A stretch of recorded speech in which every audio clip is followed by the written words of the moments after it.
తెలంగాణలో రేపు మూడో విడత స్థానిక ఎన్నికలు జరగనున్నాయి. ఈ సందర్భంగా కామారెడ్డి జిల్లా బాన్స్వాడలోని 3 మండలాల్లో ఎన్నికల నిర్వహణకు అధికారులు ఏర్పాట్లు చేస్తున్నారు.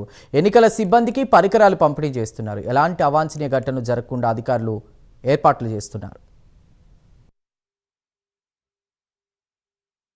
బాన్స్వాడ మండలంలో 25 గ్రామ పంచాయతీలు 25 గ్రామ పంచాయతీల నుండి 9 గ్రామ పంచాయతీలు సర్పంచ్ యునానిమస్గా కావడం జరిగింది.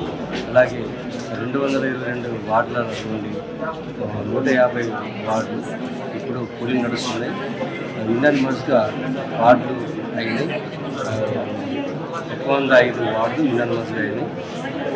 16 గ్రామాలు సర్పంచ్ ఎన్నికలు మరియు వార్డు మెంబర్ ఎన్నికలు జరిపించుకున్నాము. మొత్తం ఓటర్లు బాన్స్వాడ మండలంలో 24,980, మేల్ ఓటర్స్ 11,926, ఫీమేల్ ఓటర్స్ 13,052, మొత్తం ఓటర్లు 24,980. వీరికి ఈ ఎన్నికల అధికారులు కూడా అందరూ వస్తున్నారు. వారికి కూడా వారికి ఎన్నికల సామాన్లు మొత్తం డిస్ట్రిబ్యూషన్ చేయడం జరుగుతుంది.